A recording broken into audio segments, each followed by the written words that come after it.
Gloria al Señor, gloria a Dios. Buenos días, hermanos. Buenos días. Demos gracias a Dios en esta mañana por la oportunidad y por el privilegio que tenemos de reunirnos. Amén. Cuán bueno y cuán delicioso es habitar los hermanos juntos en armonía, dice el Salmo, ¿verdad?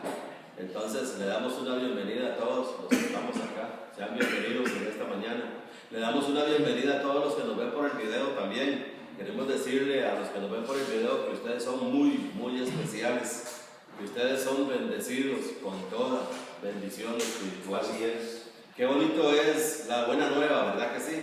Cuando a uno le dan una buena noticia. Las malas noticias nadie las quiere, ¿verdad? Pero las buenas noticias todas las queremos. Buenas noticias. Entonces eso es el Evangelio, las buenas noticias de Dios para todos y cada uno de nosotros. Miren las buenas noticias de Dios. Dios nos dice aquí que nos amó y dio a su Hijo. Y su Hijo en la cruz dice que terminó con el pecado de nosotros. ¿No es una buena noticia? Dice que en esa muerte del Señor fuimos reconciliados con Dios, puestos en paz con Dios. Escuchen, reconciliados y puestos en paz. En esta mañana por la fe le hablamos a todas las naciones y a todas las familias de la tierra. Dice Romanos 5:1, justificados pues por la fe, tenemos paz con Dios por medio de nuestro Señor Jesucristo. En la Biblia Dios habla hoy, decía así, siendo declarados libres de culpa por la fe en Cristo Jesús. Tenemos paz con Dios. ¿Cuántos no quieren paz en estos momentos, verdad? Pues nosotros, la iglesia del Señor Jesús, les traemos, les comunicamos buenas nuevas, paz con Dios. Gloria al Señor. Vamos a hacer una oración, hermanos, vamos a orar, vamos a darle gracias a Dios por esta oportunidad y este privilegio que tenemos de podernos reunir nosotros acá y de llevarles la palabra a todas las naciones también, a todas las familias de la tierra. Dice el Señor que su palabra corre y es glorificada. Si el Señor lo dice, hermanos, lo creemos. Amén. Amén. Tal vez en este momento usted no está viendo que la palabra está corriendo, pero Dios dijo que corre y corre. Eso es así. Amén. Gloria al Señor. El otro día escuché yo un testimonio, hermanos. Escuché un testimonio que Dios le dijo a un hijo de él. Le dijo que él lo iba a ser predicador de muchas naciones. Entonces le dijo que fuera a tal lugar y allí iba a escuchar lo que iba a predicar, etc. Entonces dice que él llegó al lugar y no vio a nadie. No vio a nadie vio. Entonces dice que después de un rato de esperar donde estaba esperando, dice el testimonio, ¿verdad? Dice que llegó Billy Graham. ¿Cuántos han oído hablar de Billy Graham? Un predicador norteamericano.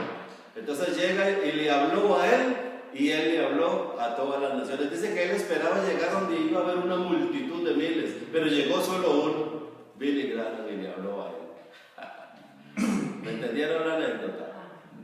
Muy bien, hermanos. Vamos a darle gracias a Dios. Vamos a dar gracias a Dios, Padre amado. Te damos muchas gracias en esta mañana por el privilegio y la oportunidad que nos das de reunirnos, tu iglesia. Como dijo el Espíritu Santo por el profeta, cuán bueno y cuán delicioso es habitar los hermanos juntos. Padre, te damos gracias porque en esta mañana está aquí reunida tu amada, la iglesia, la que no tiene mancha, la que no tiene arruga, la que tú compraste con tu sangre en la cruz del Calvario y le quitaste todo pecado, le quitaste toda arruga, le quitaste toda contaminación. Padre, para nosotros es un privilegio presentarnos delante de ti irreprensibles. No porque nosotros lo hayamos logrado, sino porque la fe en Cristo nos hace irreprensibles. La fe en tu Hijo nos hace perfectos. La fe en tu Hijo nos hace ser olor grato para ti. La fe en tu Hijo, Padre, nos hace estar sentado en lugares celestiales. La fe en Cristo Jesús, el Hijo de Dios, nuestro Salvador, nos hace estar escondidos en Cristo, gloria al Señor. La fe en Cristo nos hace caminar en victoria, caminar en triunfo. Tú nos llevas en triunfo en Cristo Jesús. Nosotros no somos de los que retroceden, eso quedó en el pasado. Ahora tú nos llevas en triunfo. Si tú es por nosotros, ¿quién contra nosotros? En esta mañana, Padre, te damos gracias por la sabiduría que tú nos has dado. Te damos gracias, Padre, porque tú has abierto los ojos de nuestro entendimiento. Te damos gracias porque tú nos has dado el entender y comprender por el Espíritu tuyo tu palabra, el Evangelio de poder, la palabra viva, la palabra de verdad. En esta mañana declaramos que estamos asidos al Evangelio, agarrados a la palabra. Si tu palabra lo dice, yo lo creo. Si tu palabra lo dice, yo lo confieso. Si tu palabra lo dice, yo lo proclamo.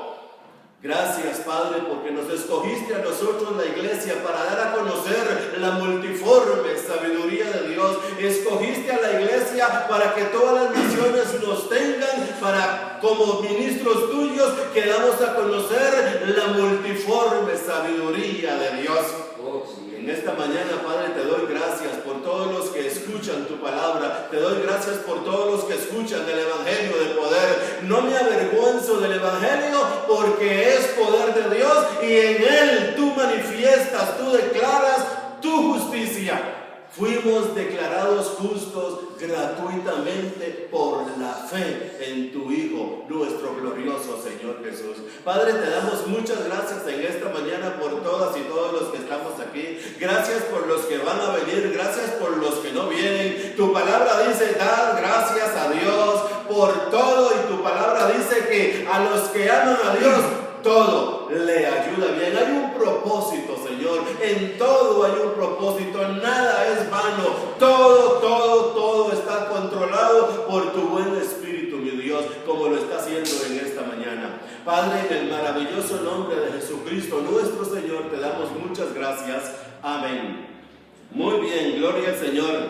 Para nosotros es un privilegio en esta mañana, los que estamos acá en la congregación, y también para todas las naciones y todas las familias del mundo, tener a nuestro muy amado y querido Abel Beita en esta mañana. Sí, así es. Un ministro competente, amén. Dice el Evangelio en Hebreos, ninguno toma para sí esta honra sino el que es llamado por Dios. Así es. Y todos nosotros, hermanos, lo que hacemos es ser participantes de esta gracia, de la gracia de Dios. Pedí a mi hermano a ver qué pase, y él queda con nosotros en esta mañana. Ojalá que puedan anotar, hermanos, todos los versículos, los pasajes que mi hermano va a ir citando para la gloria del Señor. A ver, bienvenido y bendecido. Muy bien. Buenos días a todos. Buenos días. Me comentaba el pastor Marcos que cuando uno entra en el conocimiento de la verdad, no es tan fácil entregarle el púlpito a alguien.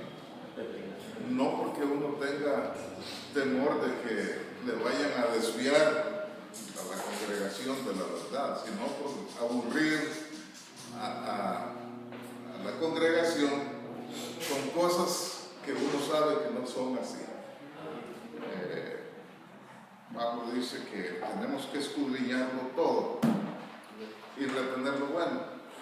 Y lo que pasa es que, sin intención de insultar ni menospreciar a nadie, en este tiempo la palabra es tan escasa que lo que se puede retener es tan poco de lo que se oye. ¿Cierto? Que a veces uno mismo dice no vale la pena.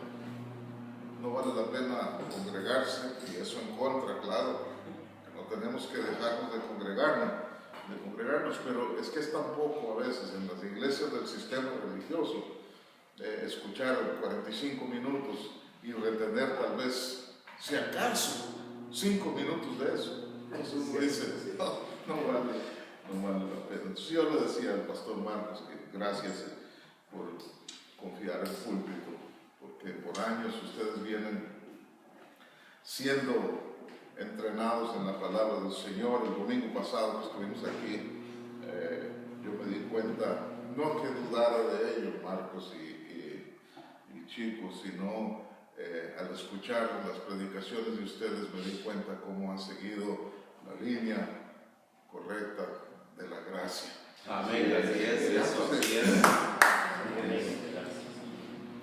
Yo he predicado en muchas iglesias desde que conocí la gracia, y por supuesto muchos púlpitos se cerraron también, ¿verdad? La mayoría,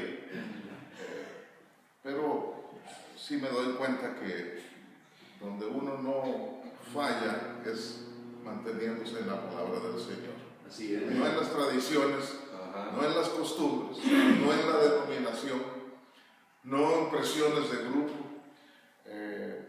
Uno de los temas favoritos míos, y no voy a hablar de eso en particular, pero como pensamiento, es que uno de los errores que se cometen hoy día es no creer en las dispensaciones. Yo sé que hay ultradispensacionalistas, hay quienes creen en el pacto, etcétera, etcétera, pero para mí una de las cosas que me hizo cambiar mi rumbo teológico, mi rumbo doctrinal, habiendo sido educado en seminarios de alto nivel, fue el cambio de dispensación. A Jesús le hicieron una pregunta, y la misma pregunta, hermanos, se le hicieron a Pablo. Yo sé que están con el lapicero y el cuaderno de notas listo. Ahorita les damos las citas, ¿verdad? Le hicieron una pregunta, y esa pregunta tuvo dos respuestas, lo que me hace ver un cambio de dispensación. Vino un joven rico corriendo, dice la palabra. Eso de que haya venido corriendo implica que tenía una urgencia de saber algo que él no sabía. Y de rodillas le dijo: Maestro, ¿qué haré para heredar la vida eterna? Jesús, en una dispensación pasada, le dijo los mandamientos. Y empezó a enumerarle los mandamientos. Solo llegó a 5, no llegó a los 10, ni menos a los 613, ¿verdad? Y le dijo: los mandamientos: no adulterarás, no robarás, honrar a padre y a madre, y por ahí. Y yo me imagino que mientras estaba diciendo eso, el joven rico estaba seguro metiendo la mano, los dedos en los tirantes y jactándose y diciendo todo eso desde mi juventud. Porque esa era la forma de cumplir que demandaba Dios en el antiguo pacto. Aunque fuera un hipócrita, aunque fuera lo que fuera, si había cumplido los 10 mandamientos, la respuesta era: ahí la tienes, la vida eterna, porque eso era en ese pacto. Ahí, cuando se encontró con Nicodemo, el Señor le dijo a Nicodemo: ¿cómo haré yo también? Básicamente, no llegó a hacer la pregunta porque el Señor lo interrumpió. Tienes que nacer de nuevo. Y obviamente, ¿verdad?, cuando el Señor le decía esas declaraciones a la gente sin saber, todo el mundo pensaba textualmente, físicamente: ¿cómo voy a hacer para meterme en el vientre? Salió con esa barrabasada, como decimos popularmente, ¿verdad? Igual a la mujer samaritana le dijo que lo del agua, y ella dijo: señores, y es que si uno no tiene los ojos abiertos, uno pierde la idea, el pensamiento. Y este joven rico,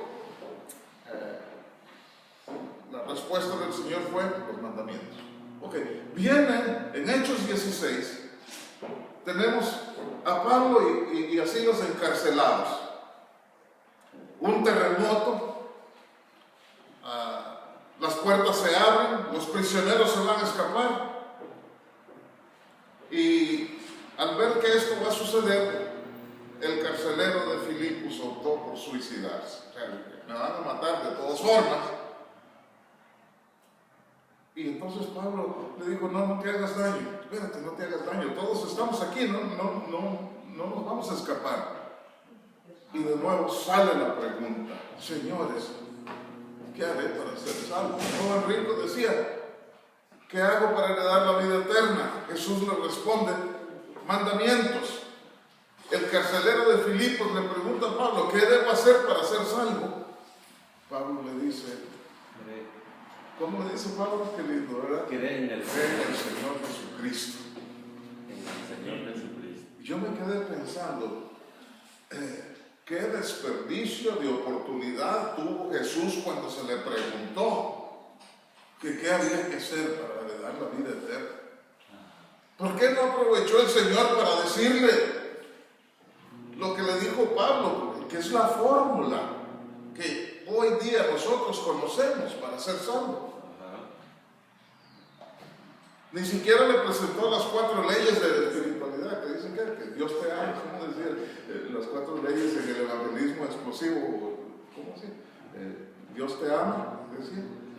Dios tiene un plan para tu vida, y no me recuerdo las otras 2.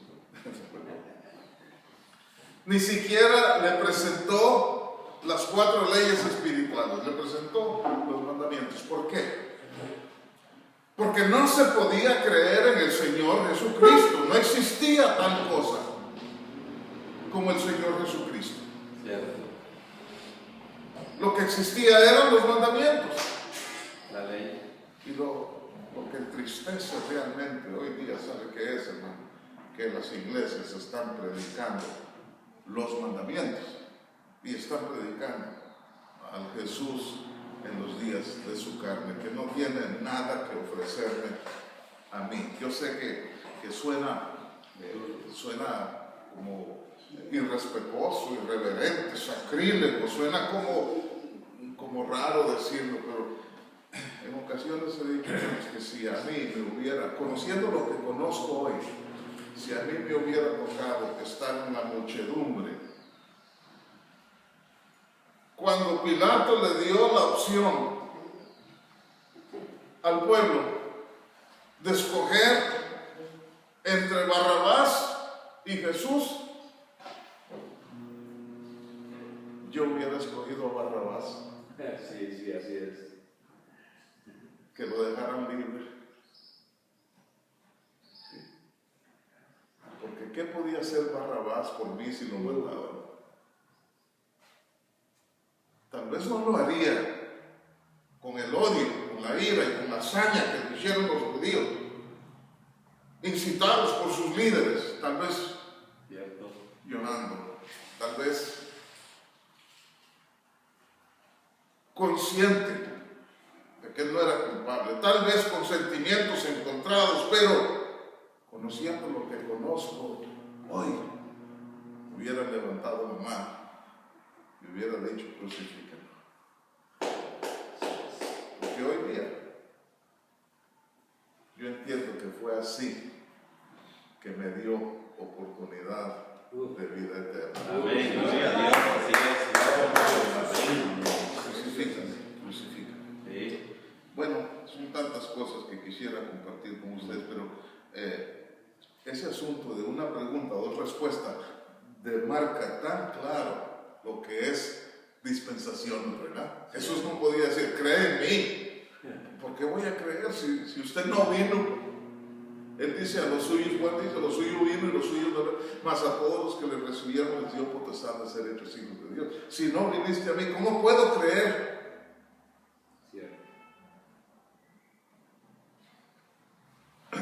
Entonces, desde la perspectiva divina, la salvación, hermanos, tiene 3 etapas. En 2 de ellas nosotros no estábamos presentes.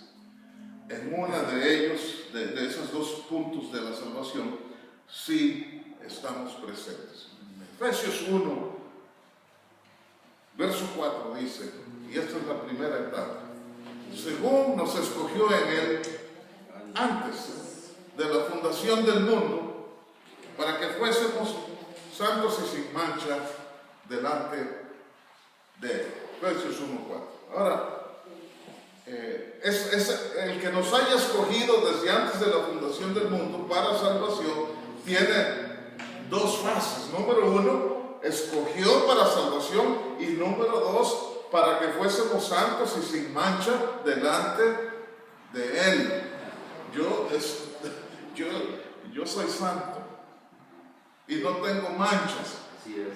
No porque en esta carne no las tenga, sino porque Dios me escogió para quitarme esas manchas desde antes de la fundación del mundo. A ver, pero a usted se le ven tantas manchas, ¿sí? Puede decir lo que usted quiera de mi carne,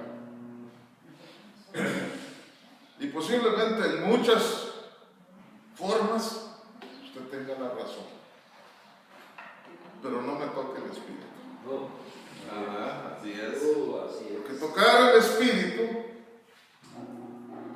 es dudar de los efectos que tuvo el ministerio de la justificación que Dios nos imputó. Hay dos clases de santidad. En una de ellas no me busque, porque me va a encontrar y se va a decepcionar de mí. ¿Sí? Si usted supiera cómo es mi carne, usted posiblemente se levantaría y se fue. También, si yo supiera cómo ustedes en la carne, yo diría, no quiero ir a predicarles a esos carnales. Y hermanos, no es un duelo de insultos que quiero hacer con ustedes en esta mañana. Es que nuestro espíritu está perfecto, porque fuimos escogidos desde antes de la fundación para ser santos y sin mancha. Yo fui escogido para ser santo. Yo también. Así es. A ver, la carne, si hubiera sido una preocupación para Dios, Dios también la hubiera escogido para que fuese santa y sin mancha, pero no lo hizo. Eso está en espera. Pablo dice en Filipenses 3, 19, 20, él dice que nuestra ciudadanía está en los cielos, de donde esperamos a nuestro Señor Jesucristo, el cual a futuro, dice, transformará. No dice que transformó, dice transformará. ¿Por qué? Porque no hemos sido transformados.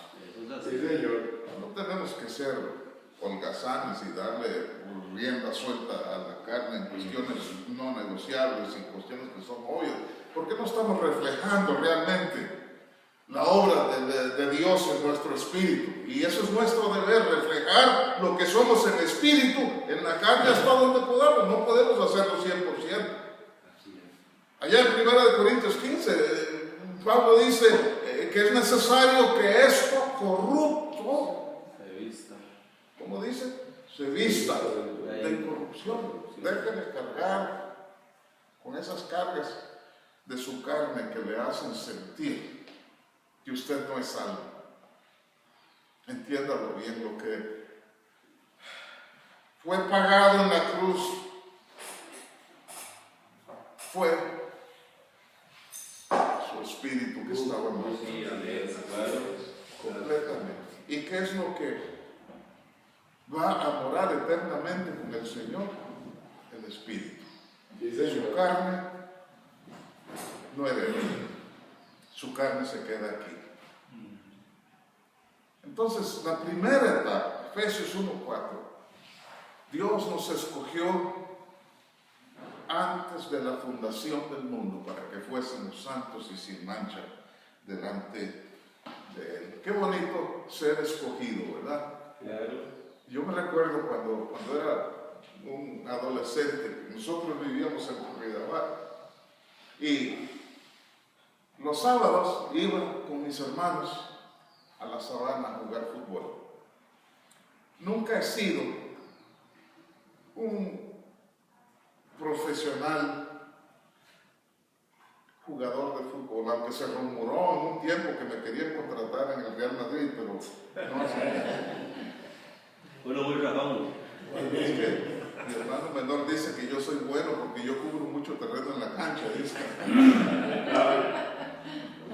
Entonces, yo recuerdo que íbamos a la sabana, o sea, ahí siempre íbamos nosotros, que éramos como 5 o 6 de mi casa, y después ahí llegaban siempre compañeros de otra iglesia, la central, y otros, un grupo, se hacía un grupo de 25, 30 ahí, y había siempre 2 o 3 que sabían más de fútbol, y entonces a ellos los ponían como capitanes, y nos ponían en una fila entera, así a todos ahí. Y empezaba, como ya nos conocían y el desempeño en el campo y todo lo demás, empezaban aquellos que conocían más de fútbol y decían, fulano, venga para acá. Y el otro, que era bien bueno, un delantero, un defensor, venga para acá, y venga para acá, y yo parado ahí. Y fulano, venga, y fulano. Y ya estaba media rara la cuestión ahí, y yo parado esperando, ¿verdad? Y tal vez de último, bueno, a ver, venga. Ahí pasaba contento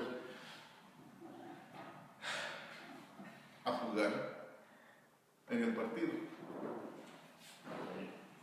Se siente bonito ser escogido. ¿No se siente bonito esta mañana ser escogido antes de la fundación del mundo? Así es, claro. Delante de él. Así es. Yo seguramente iba a cometer autogoles, pero estaba en el partido. Seguro se me iban a pasar, los delanteros se iban a meter un gol y todos me iban a ver feo, pero estaba jugando. Porque con todo y mis deficiencias, gloria a Dios, ¿verdad? Así es. Sí, Señor. Había sido escogido. Amén. Aunque sea de último, pero había sido escogido. Sí. Gracias, Señor. Como fui escogido antes de la fundación del mundo. Gloria a Dios, qué bueno. Para ser santo y sin mancha delante de Dios. Amén. Primera etapa. La segunda etapa, hermano, de mi salvación es cuando Dios se hizo hombre y se cobró a sí mismo mi pecado en la cruz. En esta secuencia, y ahorita vamos con la tercera, en esta secuencia, hermanos, no puede faltar ni una, ni otra, ni otra. Tienen que estar las tres presentes. Primero, escogido antes de la fundación del mundo. Segundo, como había gente escogida que salvar, había que pagar un precio. Y en lo que llegaba ese sacrificio a su pueblo escogido, Dios les dio la ley. A nosotros no, como decía Chico la semana pasada, a nosotros no nos dio ley. Es decir, afuera del pueblo escogido de Dios, que eran los judíos, el mundo estaba en tinieblas total. Y estaríamos en tinieblas total hoy, de no haber sido por esa segunda etapa que fue que Dios en Cristo Jesús pagó el precio para que nosotros fuésemos parte de su vida. Así es. Y eliminar así la ley.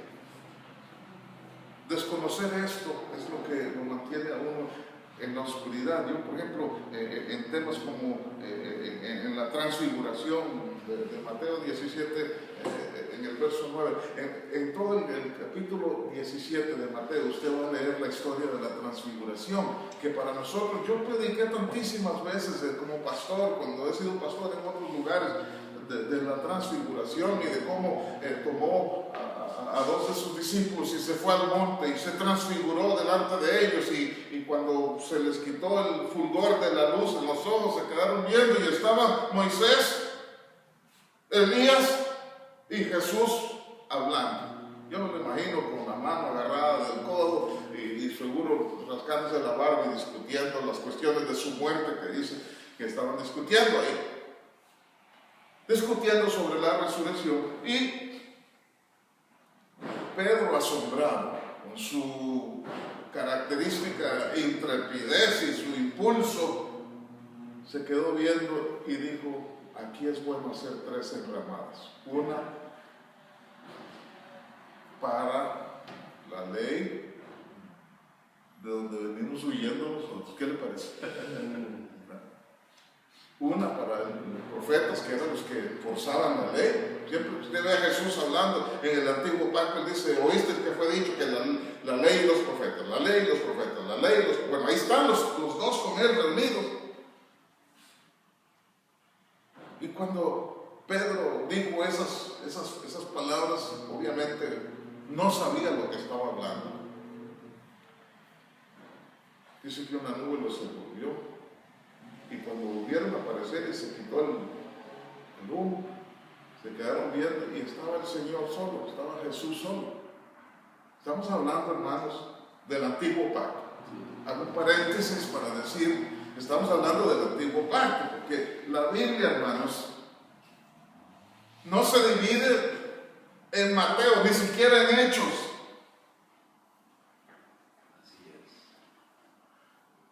Nosotros abrimos la Biblia y se termina en Malaquías y ya empezamos a leer Mateo y pensamos que ya estamos en el nuevo pacto. No estamos en el nuevo pacto. Así es.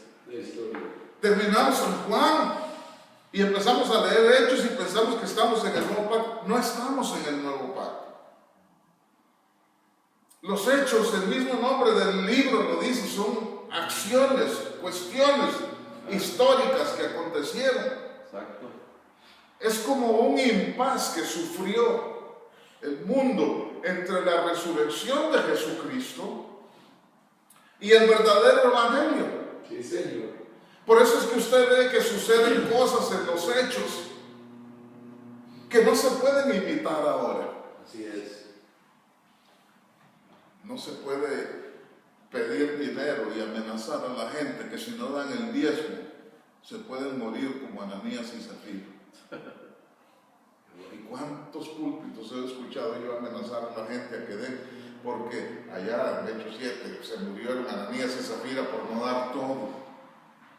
Aquí no tiene que dar nada.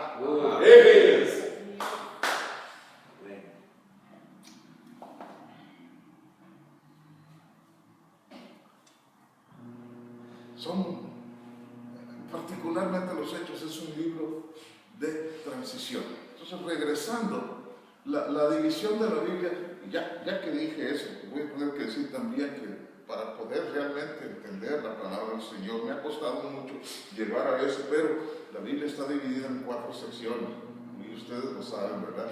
Yo estoy predicando aquí medio intimidado, porque aquí hay muchos conocedores de la palabra del Señor que van volando en alturas. Ya yo estoy tal vez hablando cuestiones elementales aquí, pero por amor a los que están escuchando Así es, así es. Siempre vamos a condescender un poco y desde abajo, ¿verdad? Pero hermanos que me escuchan, la Biblia es historia, la Biblia es poesía, la Biblia es profecía y la Biblia es revelación. Sí. No se puede hacer doctrina de historia, ni se puede hacer doctrina de poesía, ni se puede hacer doctrina de profecía. Es el evangelio revelado de Jesucristo a Pablo, el fundamento de Sí, amén, así es. en los Estados Unidos, donde pastoreé muchos años, y siempre estoy al tanto de lo que sucede en el ministerio mundialmente. Marcos, por favor, me avisa cuando se me va acercando el tiempo, por favor, no tengo el reloj aquí. Pero en unas denominaciones tienen una piscina dentro de la iglesia para que parte del culto es que vengan los enfermos y los zambullan 7 veces en la piscina esa, porque eso fue lo que le dijo Eliseo a Naamán que tenía que hacer para que se sanara de la lepra. No se puede hacer doctrina de historia, eso fue un hecho aislado allá en la historia que aconteció, gloria a Dios porque se sanó Naamán, pero eso no es doctrina, enseñanza para la iglesia. Y hay en Dakota y en Montana, por allá, hay otras denominaciones, hermano, que se llaman los sostenedores de serpientes, Marcos 16 el Señor dijo que en sus manos tomarán serpientes, ¿verdad? Y no los dañarán si vivieran cosas mortíferas. Entonces, como en desafío de fe, según ellos, a un hecho histórico de algo que Jesús dijo en una dispensación pasada y que no lo dijo a los gentiles, se lo dijo a los judíos, ahora adoptan eso y entonces tienen jaulas, serpientes venenosas, y para desafiar la fe o lo que sea, empiezan a pasarse las serpientes entre ellos. Y no es tú el primero que ha, como decimos popularmente, palmado en un culto de eso. Así es.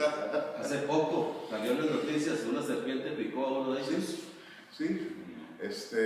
Y ya las municipalidades de esas ciudades ya saben lo que se practica ahí, entonces cada vez que hay un culto ponen una ambulancia allá afuera por si acaso. Sí, da risa, yo sé, pero a ese error ha llegado el no interpretar correctamente, no dividir correctamente la Biblia. Ahora, si de poesía se trata, no querían insultar a nadie, pero hermanos, una ocasión, mi mamá, que era una mujer de Dios, santa, y si la salvación fuera por oración, no porque fuera mi mamá, pero me atrevo a decir que si fuera por obras, sería una de las que están en la orillita de la puerta de la entrada al cielo. Pero no es por obras. No es por obras. Y una ocasión me dijo, mamá, vamos a leer la Biblia. Y como se acostumbra en la ignorancia de los evangélicos, ¿verdad? Vamos a ver donde Dios nos indique. Salmo 89. Y empieza el título de ese salmo diciendo, oración pidiendo venganza. Y en esa oración pidiendo venganza, David empieza a pedir que Dios le quiebre los dientes a sus enemigos. Usted se imagina uno leyendo en el Nuevo Pacto pidiendo que cuando ya no hay enemigos, porque dice Pablo en Colosenses que él derribó la pared de separación y las enemistades, y ya no hay judíos, ya no hay griegos, ya nosotros no tenemos enemigos, hermano. Así es. Bueno, que en el Romanos capítulo 11, el verso 29 dice que en cuanto al evangelio, los judíos son enemigos. Y no solo los judíos, los que andan judaizando y aquellos que se han autoproclamado judíos. Eso es una fiebre que ha entrado ahora de que empezar a buscar el apellido mío y que yo soy de la tribu de no sé qué, de la tribu de Zabulón y de la tribu de Dan y no sé qué, y por eso ya quiero parecer. No hay nada más feo que no ser aceptado y meterse ahí a la fuerza. Los judíos no nos quieren a nosotros. Claro, así es. Vergonzoso. Dice que en cuanto al evangelio son enemigos de nosotros. Pero no para ahí, hermano, no para ahí. Porque quien lee a Moisés, como dice Pablo en 2 de Corintios capítulo 3, verso 17, 18, todo el capítulo lo habla de esto. Hasta el día de hoy, cuando leen el antiguo pacto, cuando leen a Moisés, el velo está puesto sobre ellos. Así es. Entonces no es solo los judíos, es los que ahora leen el antiguo pacto y están siempre en lo del antiguo pacto, dando vueltas y vueltas y vueltas. Llega alguien y irrumpe con el mensaje del verdadero evangelio de la gracia y se vuelve enemigo. No tengo que decirles mucho de eso, porque todos mis amigos se hicieron mis enemigos cuando yo empecé a entender la gracia y no pudiendo contenerlo, empecé a hablar a las personas de esto. Y uno creería que se van a alegrar y todo. No, los religiosos no. Solamente aquellos como que son los escogidos de Dios. Bien lo dice que no es de toda la fe, ¿verdad? Entonces, cuando empecé a leer ahí, y yo, pero lea, decía mamá, y yo yendo ahí, dice, sean sus hijos huérfanos. David diciendo, no perdones el pecado de su madre, dice. Una parte, qué barbaridad. Sean sus hijos huérfanos y mendiguen el pan, dice. Que mendiguen pan. Usted se imagina nosotros orando en un culto Pero hay que orarlo porque está en la Biblia. No, no es. Ya para nosotros nosotros no tenemos enemigos. Sí, sí es. Caerán a tu lado 1000 y 10.000 a tu diestra. Eso era en aquel tiempo, hermano. Ahora yo no quiero que caiga nadie, ni a mi diestra ni a mi lado 1000. A todos los ama el Señor y todos ellos tienen Así es. oportunidad. Hay salmos que sí son de edificación y que se aplican porque, hermano, el Señor es mi pastor y nada me faltará. Junto hablo de todo eso, es inspirador y todo, hermano, pero 3 cosas pasaron con los mandamientos y con el antiguo pacto cuando cambió el pacto. Número 1, esos mandamientos fueron eliminados, otros fueron modificados y otros pasaron intactos. ¿Cómo no va a ser correcto honrar a padre y a madre ahora? ¿Cómo vamos a justificar robar? No se puede.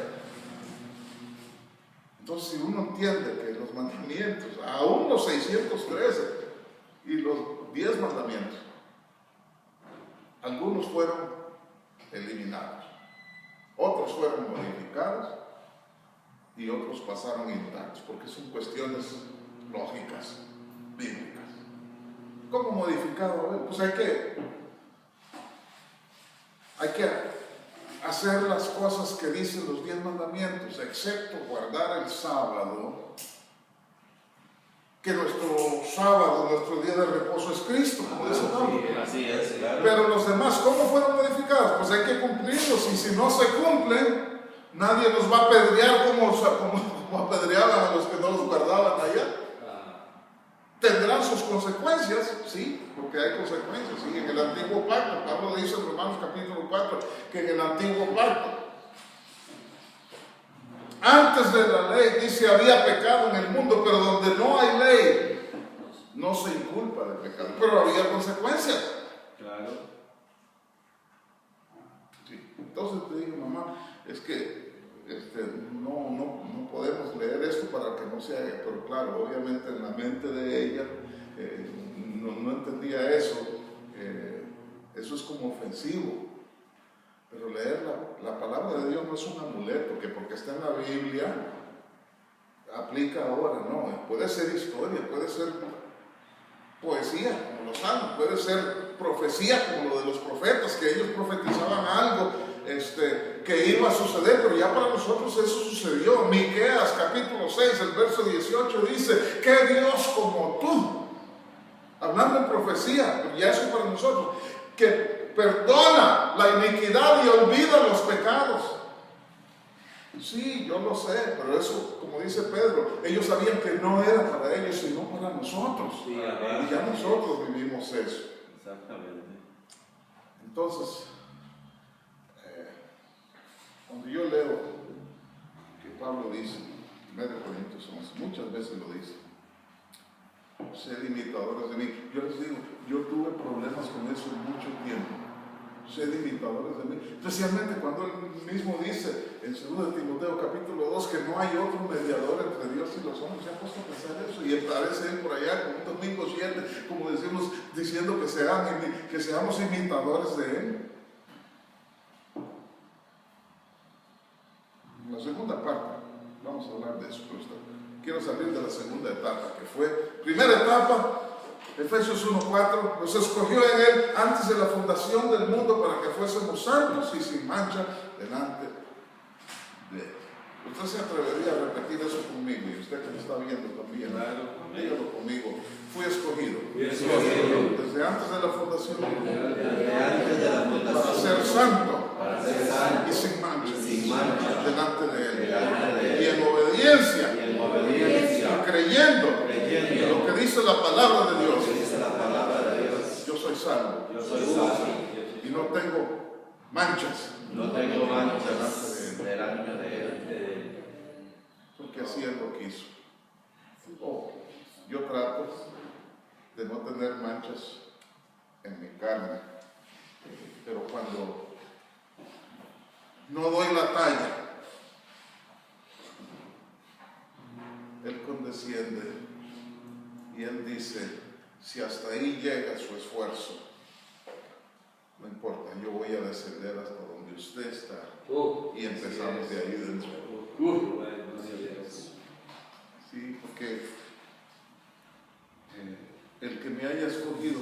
santo y sin mancha delante de Él es una cuestión de Él, no es cuestión mía. Yo ni Sí, estaba. Señor. Exacto. En el Salmo 139, el salmista dice: mi embrión vieron tus ojos. Cuando llamó a Jeremías dice, en el capítulo 5, dice que en el vientre fue formado. Y ahí, cuando estaba ahí, él fue llamado y fue santificado para ser profeta. Todavía no se sabía si era hombre ni mujer. Eso es una cuestión de Dios. Entonces, a veces que yo, hermanos, me siento en la orilla de la cama y, como es costumbre, hablar un ratito con Dios. Y tal vez ese día he sido un creyentazo bárbaro, ¿verdad? Que si viniera el Señor, entre comillas, como decimos, ¿verdad? Hacíamos antes, ese día, seguro, decía, hermano, que yo, antes, sin conocer la gracia, si había algún momento en que yo deseaba que el Señor viniera, era después del culto el domingo.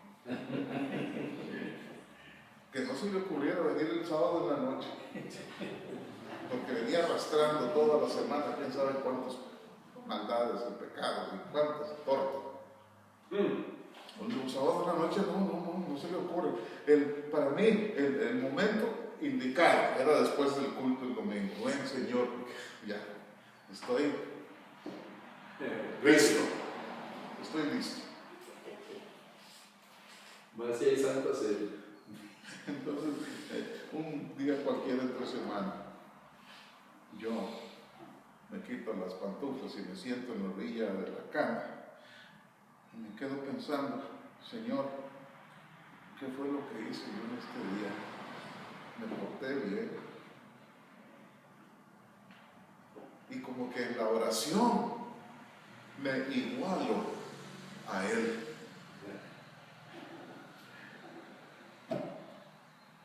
Una bondadosa y misericordiosa mano me da unas palmaditas en mi espalda espiritual y me dice: está bien, descansa. Sí, amén, así es. Otros días me he jalado unas tortas. He tenido problemas con mi carácter, con mi carne. He tenido problemas que ni les digo cuáles son, porque usted también los tiene. Sí, es.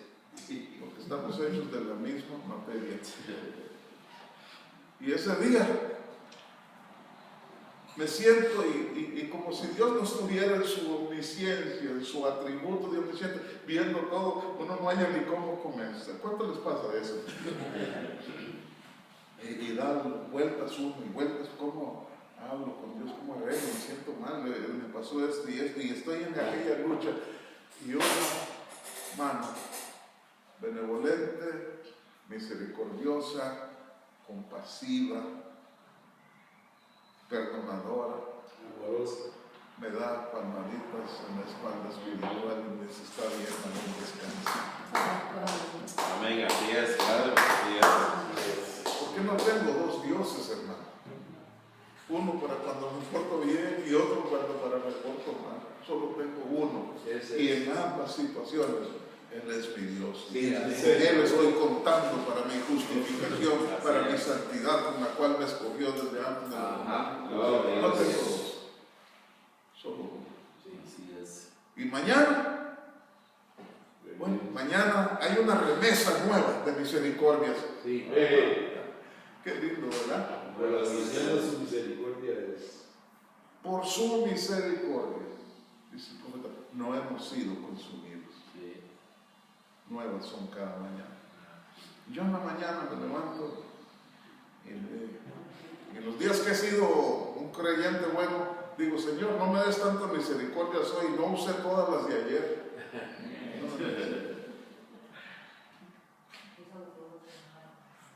Me dice: no, a ver, son nuevas. Mientras dormía, por algo dice que cada mañana son nuevas. Estaban preparando un paquete nuevo. Aquí están.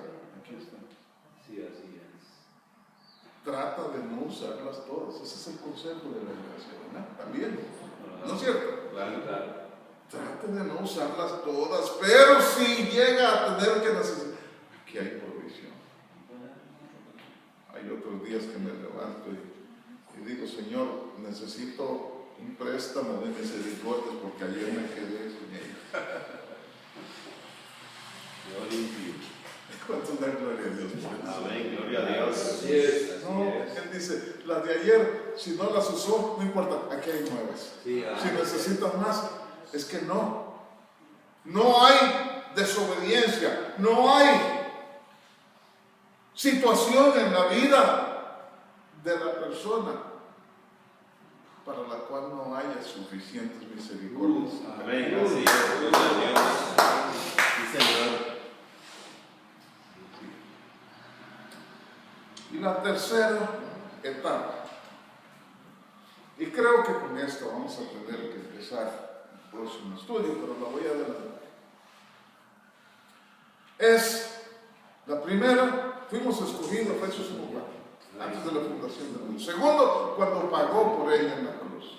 Y tercero, lo que dice Pablo en Romanos, capítulo 10, y el verso 8.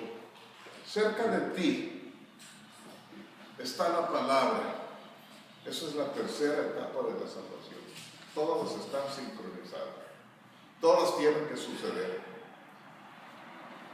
Cerca de ti está la palabra en tu boca y en tu corazón. Y esta es la palabra de fe que predicamos, que dice que si confesares con tu boca que Jesús es el Señor y que Dios le levantó de los muertos, algo que no se podía hacer cuando el joven rico le preguntó, ¿cómo hago para ser salvo? Ahora, dice Pablo, cerca de ti está la palabra. No está lejos, está cerca. Está al alcance. Que si confesares con tu boca que Jesús es el Señor, pero no se queda ahí. No. Y esa es la diferencia entre lo que nosotros predicamos y lo que el sistema religioso predica.